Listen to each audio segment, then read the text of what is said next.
Moi, je vais vous la rappeler.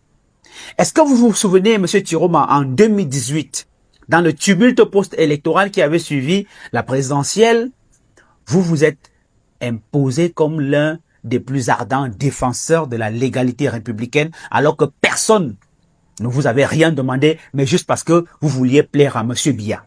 Et face à l'autoproclamation de Maurice Kamto comme président élu, vous aviez pris la parole sur plusieurs plateaux de chaînes de télévision au Cameroun pour dénoncer avec fermeté ce que vous qualifiez d'actes irresponsables, dangereux et attentatoires à la stabilité nationale. Et dans cet extrait, je vais vous rafraîchir la mémoire. On regarde. J'en appelle au peuple camerounais à rester mobilisé et à une résistance déterminée à la forfaiture.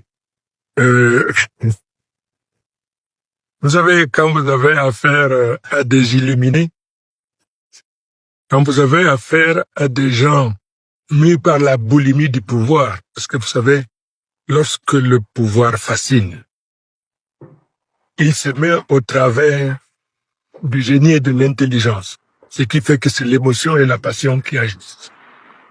Le lendemain de l'élection, alors qu'on n'a pas réussi, même la commission départementale de recensement de vote n'a pas fini de collecter, il se proclame auto-élu. Nous avons affaire à un illuminé professeur de droit. Il a été ministre dans le gouvernement de M. Biya. Vous ne pouvez pas parler d'un illuminé. Donc vous avez validé la candidature à une élection présidentielle. Oui, mais alors je vais vous dire, madame, une chose. Je ne voudrais pas parler du professeur Kamto. Je voudrais simplement, avec beaucoup de respect que je lui dois, rappeler simplement une chose. Ce pays nous appartient à nous tous. Le Cameroun est un usufruit pour lequel tous nous devons être des gardiens et des protecteurs. Nous avons le droit de jouissance, mais personne n'a le droit de le mettre à feu et à sang. C'est pour cette raison que nous devons nous organiser pour empêcher tout perturbateur qui passe au travers. Et puis, le professeur, il est professeur de droit. En prenant cette position, il sait à quel risque il s'expose. Est-ce que vous voyez l'ironie de l'histoire? Les mots qu'Issa Tiroma a prononcés en 2018 pour fustiger Maurice Kamto se retournent aujourd'hui contre lui-même, tel un miroir cruel. À l'époque, Tiroma se dressait en défenseur intransigeant de la République, en gardien de la légalité et du bon sens.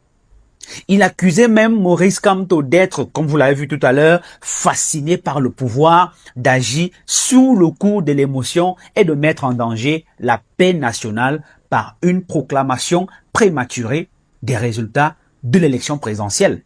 Il appelait alors à empêcher tout perturbateur de troubler l'ordre établi au nom de la stabilité et de l'unité nationale. Mais 7 ans plus tard, ce mois d'octobre, le même Tiroma, face à la même situation, adopte exactement le même comportement qu'il condamnait hier.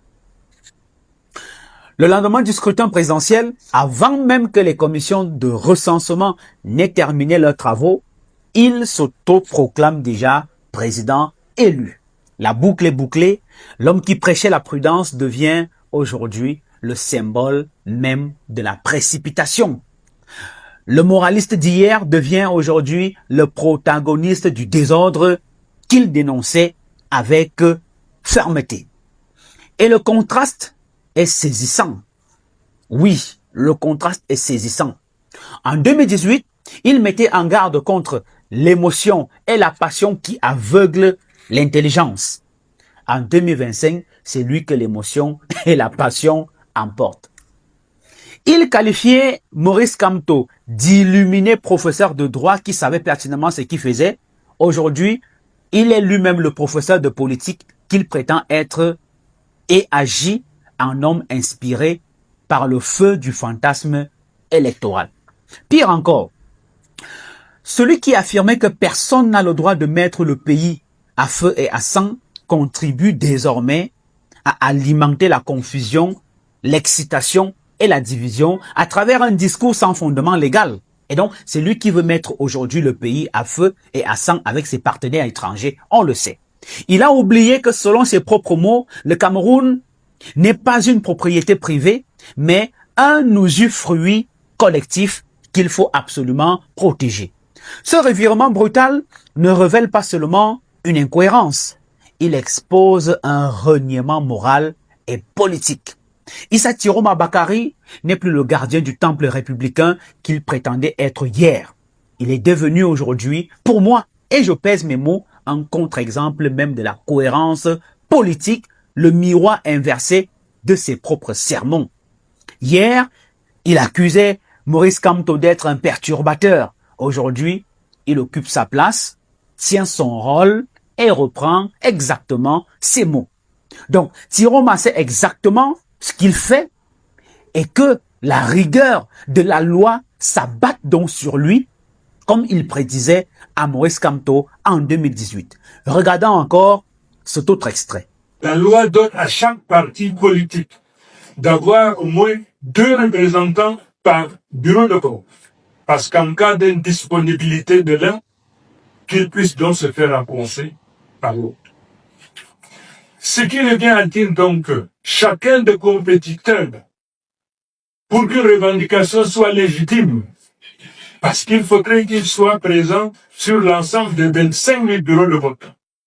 Pour que la revendication soit légitime, il faudrait qu'il présente à l'égard aux uns aux autres 25 000 noms identifiables avec numéro de téléphone et autres. 25 000. 50 000, pardon. Parce que si vous multipliez 25 000 bureaux de vote par 2 personnes qui doivent être dans chaque bureau de vote, vous aurez donc 50 000 personnes qui doivent être présentes. Il faudrait donc que toute revendication de bourrage des urnes, d'irrégularité, soit précédée par la mise à disposition des uns et des autres, du Conseil constitutionnel, délégant, et de toute personne de bonne foi et de bonne volonté qui voudrait comprendre que ces éléments-là soient mis à la disposition des uns et des autres pour crédibiliser une telle revendication. Faute de quoi? C'est simplement une mauvaise foi, une mauvaise volonté, et parce qu'ils sont donc probablement, je le dis sous réserve, je me demande s'il faudrait que je le dise, c'est de mauvais perdants. Vous ne pouvez pas, ne disposant d'aucun moyen, ne présentant ou n'exhibant aucun moyen concret, déclarer urbi et orbi que vous êtes élu, à moins que vous ne soyez indéterminé. En 2018, Issa Tiroma Bakari expliquait avec une rigueur de juriste et un ton professoral ce qui fait la légitimité d'une contestation électorale. Certains me diront qu'il était sous la pression du régime, mais je vous dirai aussi que personne ne l'a forcé. Et d'ailleurs, personne ne lui demandait de faire cela. Il le rappelait donc alors que chaque candidat devait disposer d'un réseau complet de représentants sur l'ensemble du territoire national à raison de 2 par bureau de vote. Pour lui, c'était la condition indispensable pour revendiquer un résultat crédible ou alors dénoncer une irrégularité. Nous avons tous regardé la vidéo. Mais les mots de Issa Tiroma Bakari, d'une clarté redoutable, sonnaient alors comme une leçon de droit électoral et même de morale politique. Issa Tiroma Bakari défendait la rationalité, la transparence, la méthode. Il appelait à la rigueur, à la preuve, à la responsabilité. Et il fustigeait avec véhémence ceux qui proclamaient leur victoire sans moyens concrets ni témoins sur le terrain. Mais une fois de plus, 7 ans plus tard, le même homme renie publiquement ses propres principes. Le 13 octobre 2025, sans attendre les résultats officiels, sans disposer d'un réseau national de représentants, il s'autoproclame à son tour président élu. Or, les chiffres sont implacables. Je vais vous dire, le FSNC, son parti ne comptait que 1700 représentants sur 32 684 bureaux de vote, comme je vous disais plus haut.